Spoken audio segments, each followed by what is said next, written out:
Welcome to Woke Mental Wellness Presents Windy City Nihilism. This is a debrief episode.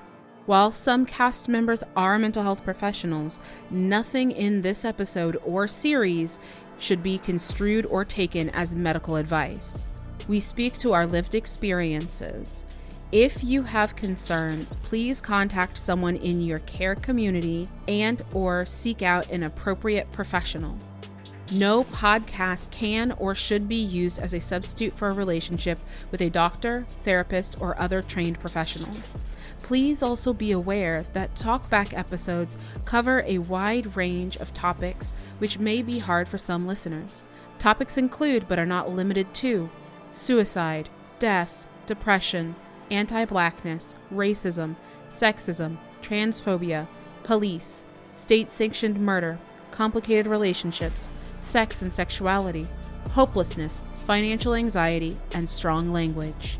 Please take care of yourself as you listen, and remember, hope and resistance do best in community.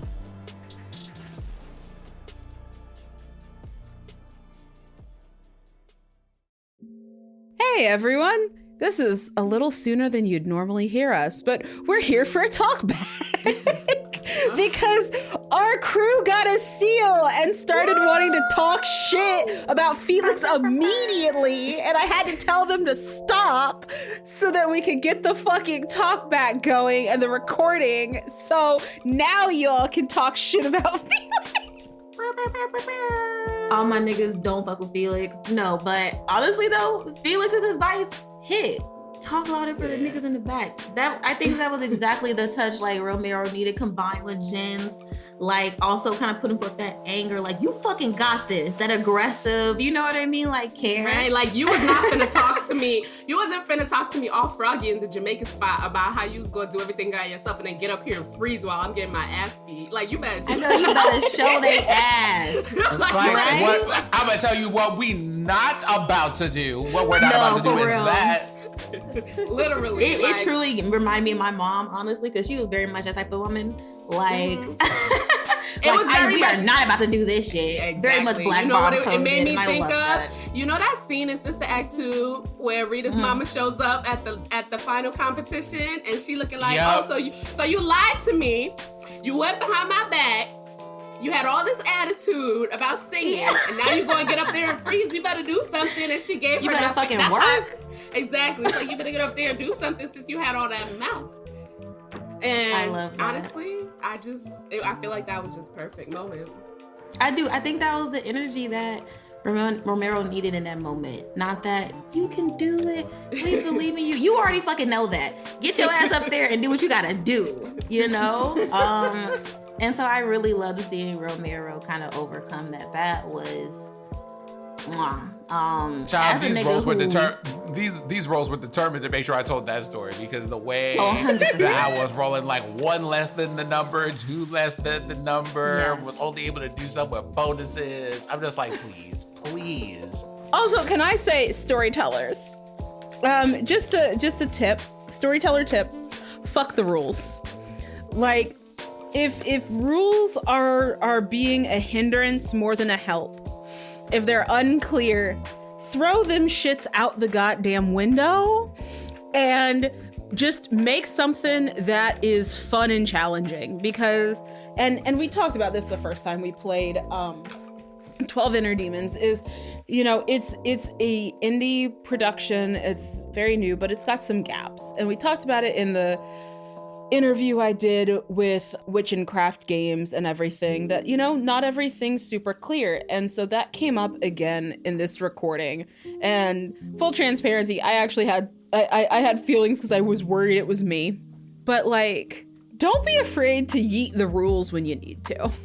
Yeah, or honestly just straight up homebrew some shit, because like we were just talking about how we were really unclear on the XP, right? I think a great rule, instead of, because I guess to me, it doesn't feel like a lot to incorporate 3 to 4 fear tests in a game such as this one, but I feel like you should be rewarded just a little bit more, considering things that you can buy with XP do cost something. Like, you know what I mean? Like tossing 1 XP like here and there is really, you know, nothing when like a lot of the bulk of things that you can buy is like 3 XP, 4, so on, so what have you. But I do like also the mechanic That's where for you can a longer buy game than what we were originally planning, though. Right. Mm-hmm. And so like the way we're doing things, don't worry. When I say yeet the rules, like I'm gonna give y'all more XP than that. So don't. And you're about to get some free items.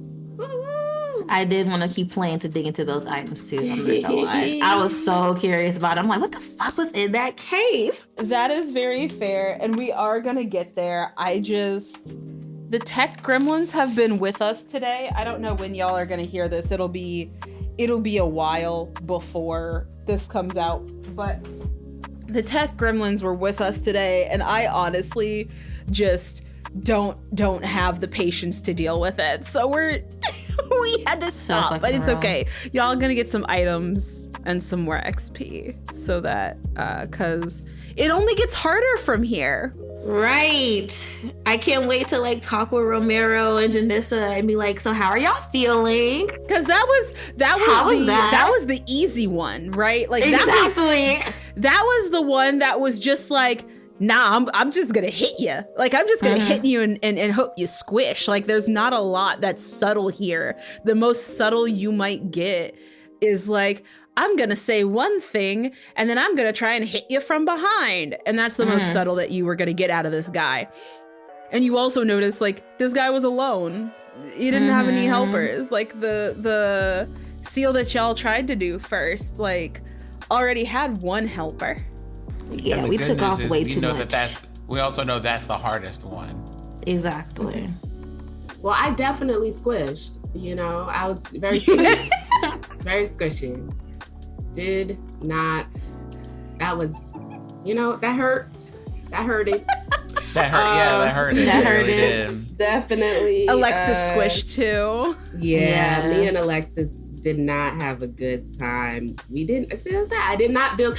I did, and I just feel like I tell people all the time, because I work with a lot of people who are like, well, being a community organizer, I also work with a lot of community organizers and activists and people who wouldn't consider themselves organizers or activists, but are just civically engaged people in the community. Yeah. And, I think folks often have a lot of shame around like not being able to like, tussle and fight with the police and like bust, windows and like throw smoke grenades and like do this very physical demonstrations of resistance. And it's, conversation that I have with folks all the time is like, look, not everybody is going to be a hitter, right? Like there's many positions to play in a overall, battle. There's many different roles that are very important and not every person can be a hitter, right? Like Janissa's not a hitter, right? She is a street medic, right? I built her to be like, she is incredibly important, right? In her role, but she's not exchanging hands with nobody. Right? Like that's not what she's built for. So her going into this thinking that it's going to be similar to the first, some psychological shit. Let's go look at this case. What type of nightmares are you going to show us? Exactly, right? Like the case is probably going to have like, I don't know, some old, printouts of text messages from me and Ola 2 years ago or something, that's going to be emotionally distressing. She got smacked the fuck out with a chain. And got beat the fuck up immediately, right? Like, and then continue to get beat the fuck up for the entire combat, right? And she's not built to take hits. Like, yes, she does have her little smiley face sweatshirt, which is like, I guess mechanically is light armor, but it didn't do much, right? When you're literally taking hit after hit after hit. So her being able to still, right, try to do what she does, which is support people, right? Help people stay in the game. But she's like hanging on by a thread at the end, right? And I think that that's important for folks to remember. It's like, hey, sometimes it can be to your detriment to try to do things that you're not built for, right? Like that's a word right there. We kind of touched on this too, way earlier sessions, and I think this is just the perfect moment to call back to that because you are so fucking right. it's okay to do the thing and be comfortable in like what you are comfortable, how you're comfortable extending yourself. You don't have to go against who you are like inherently as a person to try to fill this other role. But goddamn, you're fucking right. She tried to put herself like on the front line, and that is not her bag. It is not her bag. And I think too, one thing I want to say, because I've been having a lot of discussions with people about like comfort is not the goal nor the excuse that you think it is. And so when we say like you don't have to like make yourself uncomfortable, we don't mean like don't do things that are uncomfortable. Go do things that are uncomfortable. But what we mean is like if you are not trained in software engineer, don't try to go be a hacker. Go get training first. Go do that discomfort of like learning and stretching and growing, and do that if you want to. But or go and make a friend who also is a hacker, because some of y'all weaknesses is that you try to do everything by yourself in the first place. Bingo, that part. The discomfort and even being like offended is not an automatic stop button. And sometimes that means you need to get in deeper communities. Sometimes that means you need to engage in some generative conflict to really like stretch that area and figure out what's going on. But yeah, I felt the need to say that because that has come up so much this week. And I'm like, discomfort doesn't mean, oh, stop, don't do anything, lay down, belly up. But what it does mean is we need everybody. We need all roles. And even when you're looking at the military, like, and, you know, granted, ACAB, again, always not a fan. Yeah. But even if you want to look at the military, the most deadly and important people are not infantry. And they haven't been in a really long time, if ever. It's the folks pressing buttons, controlling drones and shit and bombs, right? Exactly. Like, everybody romanticizes being a fighter, being a hitter, but if we're real, like, overwhelming numbers will do more than your ability to throw a punch will every day of the week. And it's about that thing of like, we all might have things that we wish that we could do, but there's I think a place between kind of stretching yourself to grow and doing things that you're not competent to do in a way that is potentially harmful or detrimental to yourself and others, right? Like people who do armed resistance, right? Physical resistance. There's extensive training that goes into how to be able to do that in a way that is safe, that minimizes danger and risk to your comrades. And if you're just a person who's absolutely clueless, but you have a fantasy that you're going to be Katniss Everdeen, and you're in there doing things that are drawing the wrong kind of focus, breaking the formation, interrupting the actual planned tactics that folks are doing, like you are now, this is no longer about you doing things that you're not built for. This is now you, right? You're putting your comrades and yourself in danger. And that's the part where you don't do that. And now you've triggered my rant for the day, because the new Hunger Games book just came out a couple weeks ago. Sunrise on the Reaping. And I obviously read it immediately.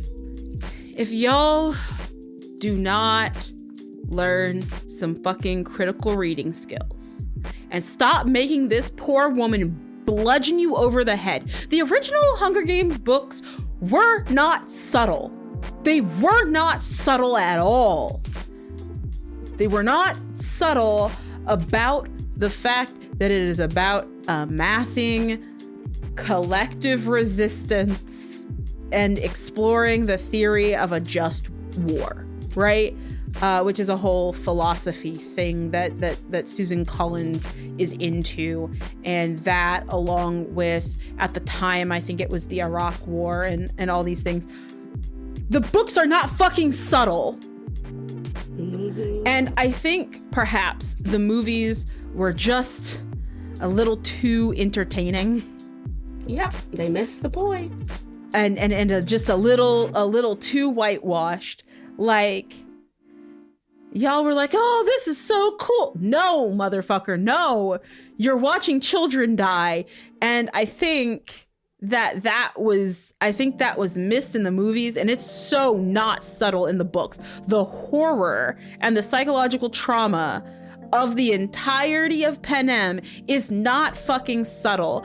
And I am so tired of the US taking critical media and turning it into oh man, isn't this singular person like doing violence cool?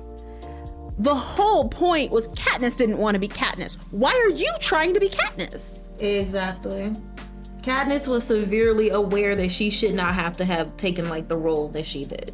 Right? The whole goddamn point was to get like, oh God, I can't do this alone. Oh, how my God. Like, the whole fucking point of the original trilogy was you can't do these things alone. And also, if you see folks trying to pick the master's tools back up, gank them motherfuckers too. Too many of y'all are out here and you'll consume media instead of engaging with it. And y'all out here be standing President Coin. Some of y'all honestly would probably be President Coin if you could. I mean, look at the last presidential election in the United States, because if that was not just basically the Hunger Games right there, President Coin, President Snow, like... Yep. And y'all still voted for President Snow. Yeah.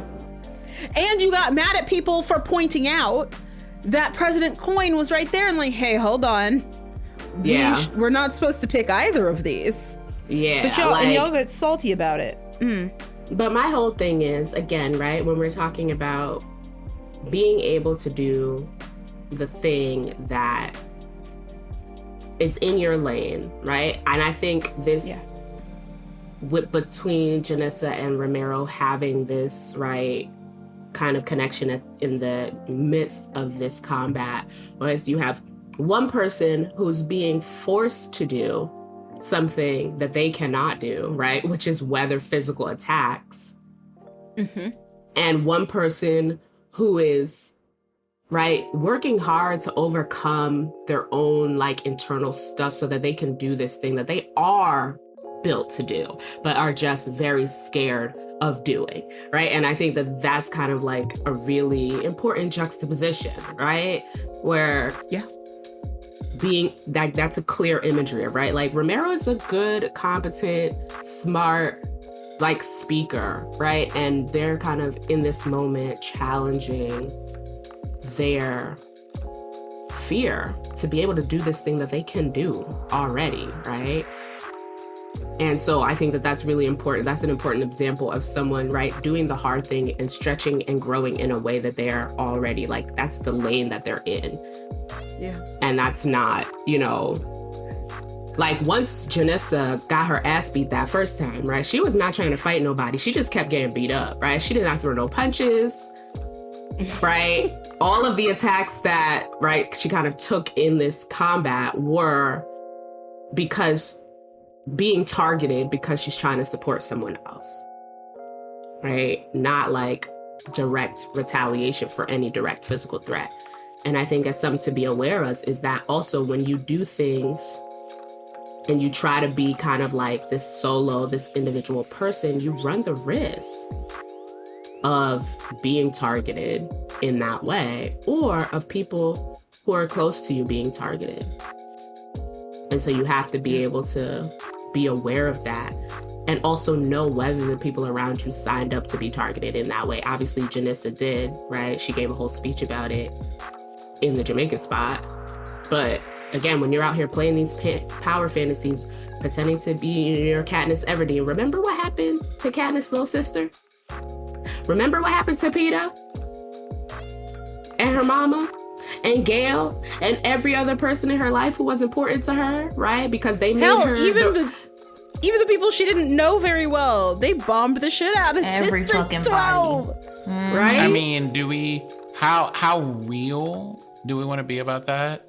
And it's like some of the people, like Gail, like Hamish, right? Like those people who were part of the active, you know, in their own way and accepted kind of what certain things meant. But then there are other people, right? All of the kind of innocent bystanders that when you try to differentiate yourself and put yourself forward as this like unique solo savior, it makes it a lot easier for people to target you and for people to target people who are close to you. It's a lot harder. It makes you remember you're not alone.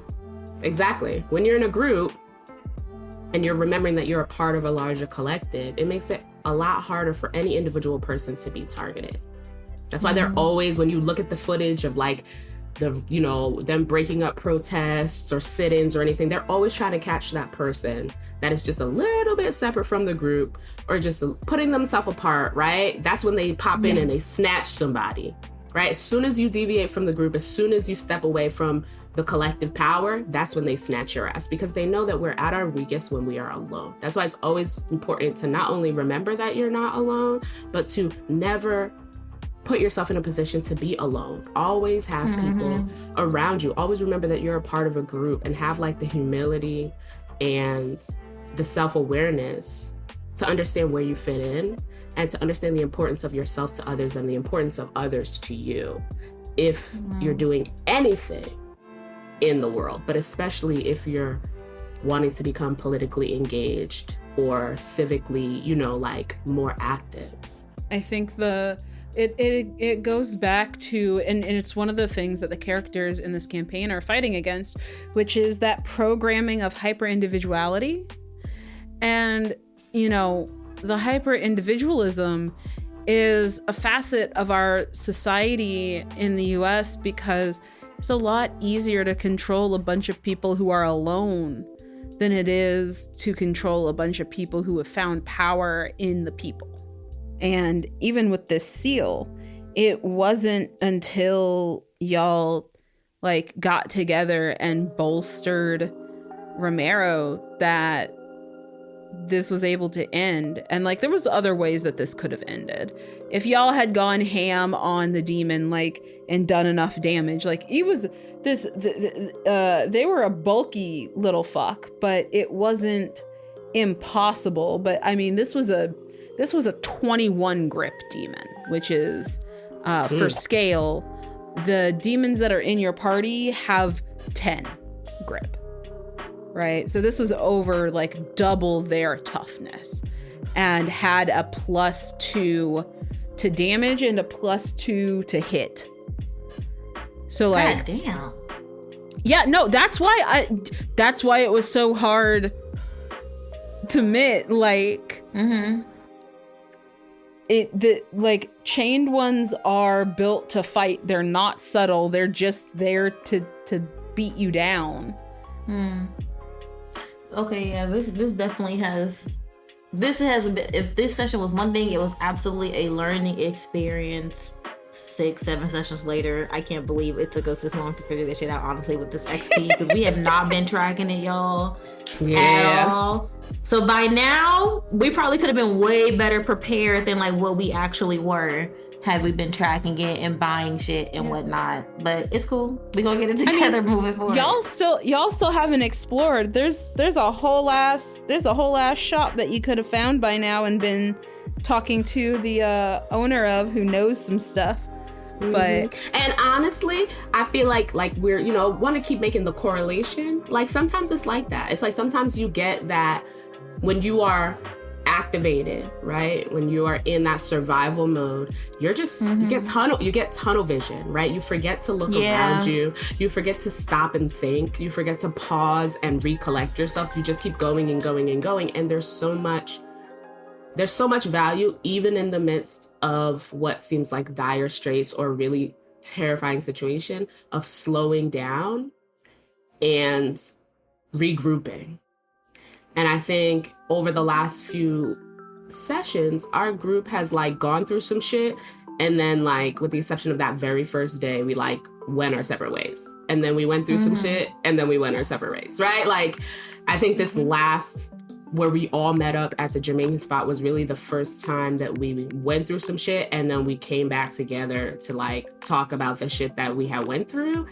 And we didn't even fully get an opportunity to get fully into it, but we did at least address the like, hey, we should try to come up with a plan before we do whatever it is. And even though we don't know what we're going to face, at least we can go in with the intention, like we're starting from somewhere, as opposed to like getting caught wrong-footed with the mirror demon where we were split up, right? We have opportunities to really come up with any kind of plan or be together before shit popped off, right? We were just kind of in it. Everybody showing up at different times and scrambled. So I think... Yeah, for sure. If this has shown us anything, it's shown us we cannot handle this by ourselves. There is no, y'all go run and hide while I deal with this shit. Nah. Yeah. This is definitely showing us that we have to handle it together, which I'm interested in seeing how our characters work that out. And I feel like after this, we're gonna end up all going to like the same home and having a fucking sleepover, and it'll be the first time for that as well.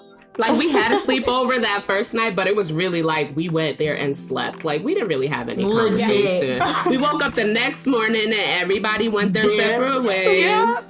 Like, you know, it was not a united front. It was a bunch of people who were thrown together into a situation and were trying to figure some shit out. But I think now, maybe after this, it'll be more of a united front, because I think we definitely did more of like what we set out to do. And of course, now that we're actually tracking our stats, it was like, maybe I won't be so squishy the next time. It's very unlikely, but you know, we won't get our asses handed to us so completely the next time. No, seriously, I want to level up my projectile abilities. Like, I want to really be able to do some shit. I'm gonna have to replace my fucking smiley face sweater. For sure. I don't with sunflowers. I don't know how much XP I have to like level anything up, but I'm gonna try to level things up and see about this. The only thing I can say is, for whatever reason, you know, never minding the ever so slight BDSM dungeon vibes of the situation. It was giving Hellraiser, like, the whole time. That's all I could see in my head was Hellraiser. Let me go and open the box, or what have you, right? I feel like when we get into these environments, it's always funny to see them, because the one ability that I have is, for a little exchange of stress, I could just not be in bindings. And that's always one of those, this is fun. Yeah. I remember I took that ability, and I remember thinking about why I took that ability, but also it just makes me kind of wonder sometimes, Romero, is there a thing that you want to talk to us about that each and every one of, like, dealing with your traumas on some level or another always has to deal with, like, binding somewhere? Have you considered taking a ropes class?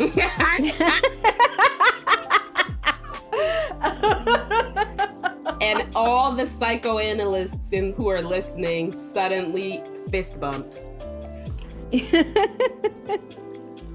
I also feel like there's the themes of feeling stuck, and colonialism has a lot to do with chains and binding. Yeah. Very true.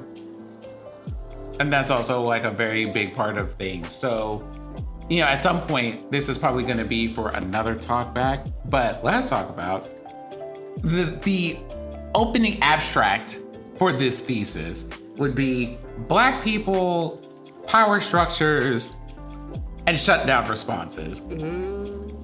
Yep. Because the way that it has taken so many of those to get here and to be like, I know that the previous things have not worked. I am trying to do the right thing. Doing the right thing is hard, but probably moving in the right direction, because now I need to rely on people doing their thing in order for me to successfully do mine, whatever that is. And also being like, not making the things that other people have had to deal with in the process of trying to help me a personal thing. Like, not being like, okay, I'm going to leave the party behind because I just saw somebody get hurt trying to help me. is also going to be a thing, because didn't Romero just say that 2 scenes ago? Yeah. Yep. And now instead of just one person, it's 2. And you know what? I'd do that shit again, right? Because what's the alternative? At least that's, I think, you know, where Janice is at. It's like, yeah, I'll do it again, because what's the alternative, right? We're gonna have to hash that out, I think. Yeah. And you know, we might have to hit up the local hoodoo spot to see what we can see. Listen, I wouldn't be upset about it. Yeah. But I think as we enter what is essentially late game, because y'all gonna be in day 6 of 12. And that's where you already got a taste of it. But that's where even like the land and animals and shit start changing and start, you know, being influenced. So yeah, we're seeing it. You said the fucking salt in Lake Michigan. I was like, what? Because it was late. It was getting late, and so the next days, for me, the way that I decided to play that was the next day's effects were already starting to like show themselves. Absolutely. With the police being out, we're seeing celestial monies everywhere. These niggas are colonizing the hood. They taking out the trap houses, putting condos there. Like, what? The silence of gentrification is disgusting. I will tell you for notes, the reason why I walked through that section of town was because I was looking for somebody who might be able to get Alexis a new computer on the low. Aw, I love that. Because I did remember that. And I'm just like, there's always someone around these parts who knows, who like always got some tech in their pocket that they shouldn't have. But I mean, at least we could put this to use for whatever reason. And to have like nothing but silence and celestial monies there. Jarring. Honestly. I'm disgusted. Yeah. As a nigga actually from Chicago, I'll never forget like walking down 95th and Dan Ryan and fucking, frankly, seeing a white person over there. I was like, are you lost? I'm just like looking at them and their get up there in like this suit and tie, like very hipster coded, you know what I mean? Child. And just looking so fucking out of place. And I went home, told my grandmother about it, and she was like, I bet, you know, what's the name finna start again, like, we were saying how we believe a couple condos were gonna pop up, or like how they're about to start. It was like an old Walgreens like near there. They were like, okay, you know, they finna start locking the hair products and shit, and like 110% started, you know what I mean, doing things like that, locking down the toiletries, locking down the soap products, the cleaning supplies. And then we were living in like a little compound. These niggas starting to skyrocket up on rent. And then like actually just last year I found out they got bought out by a different company, and now they're actually trying to build like some townhouses and stuff over there. I'm like, what are y'all doing? Just seeing the effects of it and the way you described it in game, I was like, this is too fucking on point. It is. It really is. Like a few years ago, I seen in my neighborhood, I saw a maybe early 20s white guy with a backwards trucker cap skateboard by with a case of White Claw in one hand. And I called my sister immediately, and I was like, I told her what I just saw, and I was like, it has begun. And fast forward 3 years, and I walked out and there was a Cybertruck parked at the end of my block. Oh hell no. Yep. I just drove by. Hold on, not a swasta car. Listen, I just drove by last night and I saw one of those solar powered like things that they put in parking lots with the flashing lights, like security johns, police, whatevers, in a lot like maybe 2 blocks over from me. And I was like, it just keeps getting closer and closer and closer. Like, yep.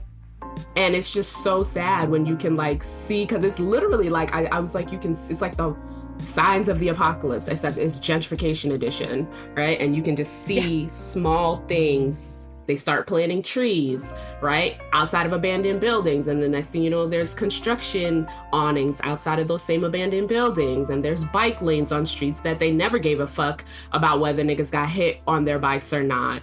And there's new grocery stores popping up and just all this stuff that you've been asking for years that suddenly starts appearing in like a 1 year span all at once. Yep. And then you know that the thing that isn't gonna be there will be you. Yep. And I think that's the part that fucking sucks. Is it's like things are so fucked up that when you see them planting trees, that's when you get worried. Yep. I'm just like, fuck that. I hate it. Because they never cared about the fact that it's several degrees hotter in the summer because we don't have any fucking green spaces in certain parts of the city. They've never cared before, right? They park a couple buses on the corner and tell you, oh, those are your cooling centers, right? That's what they do in Philly. They have various air-conditioned buses that'll just park in certain communities and people can go there if they're overheating. And that's what they basically tell our elders, like, hey, make it to one of those buses or make it to the community center. Too bad there's only like one left and it's several miles from your home because we closed all the rest. Yeah.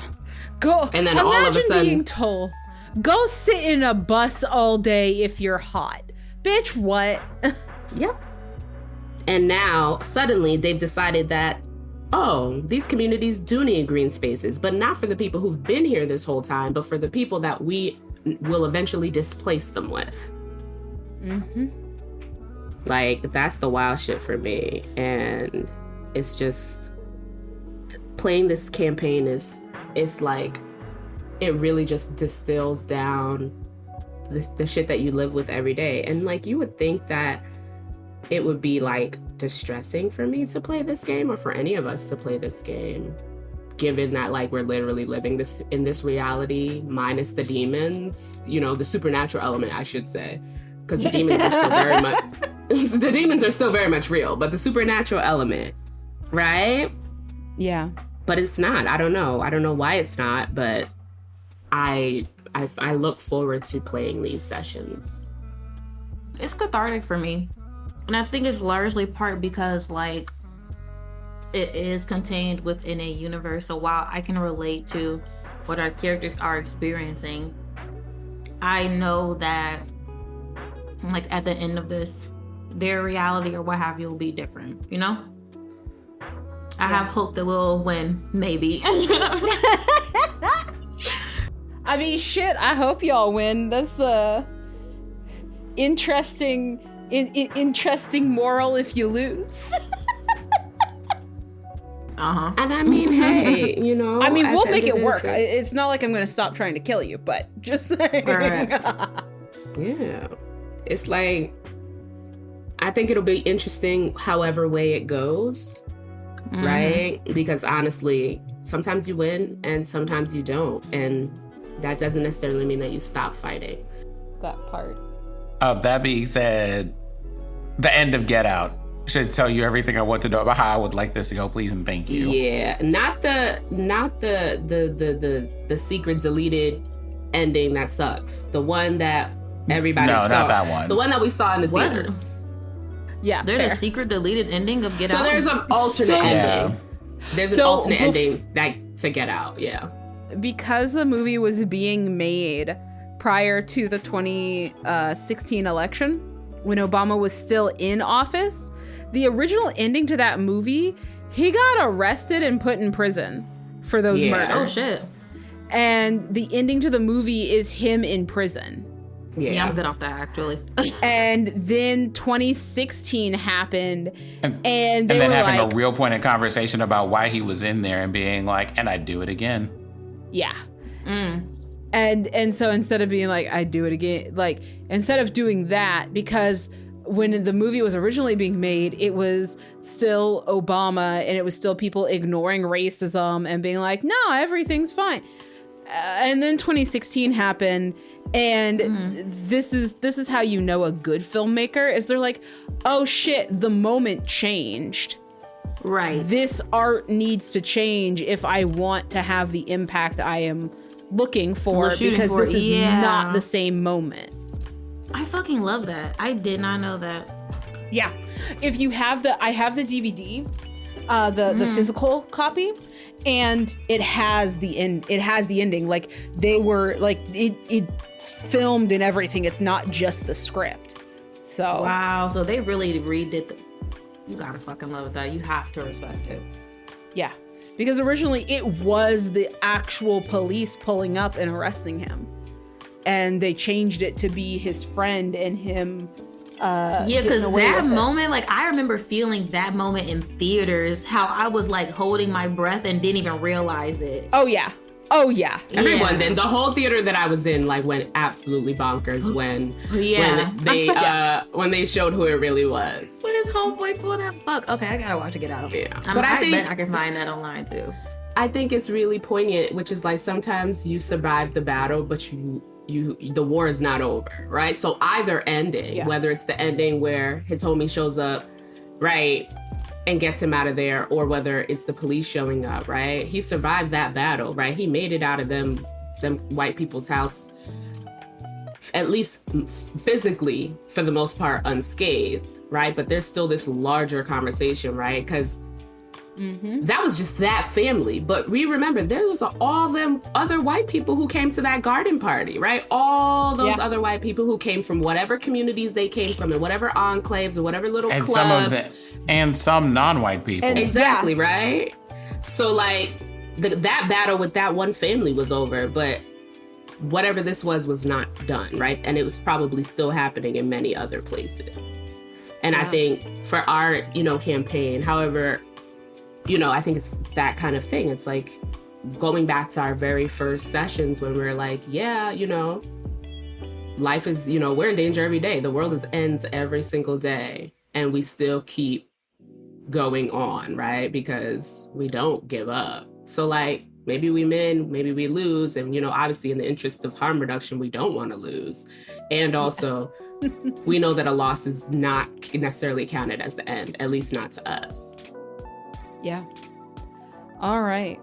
So we are about the end of our time for this. So any last thoughts as we depart this particular decompression? Stay Black, stay safe, stay rooted in community. Remember to pause and reflect, because you might overlook stat boosts that'll make later battles easier. Yes. Yes. All right, y'all. Tell the people who you are, where they can find you. Right. Today, I have been Sinziek of the He, They variety, playing Romero Marcus, the they, he person who finally grabbed the microphone and, between them and the DM, made some funny musical references. We hope you enjoy. You can find me as Sinziek on all of the things, but mostly on Blue Sky and Twitch. Okay, hold on. Can I just say, that was 100% unplanned and hilarious. It was very good, yes. Black magic happening like live, though. I'm Blue. My pronouns are they, them. You can find me in the internet streets as King V _ and that's King with a Y, and anywhere Batty Bards is. Yeah, this was fucking fun. Thanks, y'all. And I am Emrys, they, them. You can find me on Blue Sky at The Dragon Emrys. And I have been your storyteller. I am Lamia, also known as Cassie. And you can find me lots of places, but you're going to have to go on a scavenger hunt for it. On Twitch, it's Mental Lamia. On Blue Sky, it's Intersections CCH. On Instagram, it's Intersections LLC. And everywhere else, just check my... I have one of the things, the bio link. Check the bio link because it's all different. So, but please remember to take care of yourself, take care of other folks. Stretch your comfort zone by learning first. Don't expect to do everything on your own. Because whether we want to or not, we're in this shit together. So let's try to make it better. And we'll see y'all next time. Bye.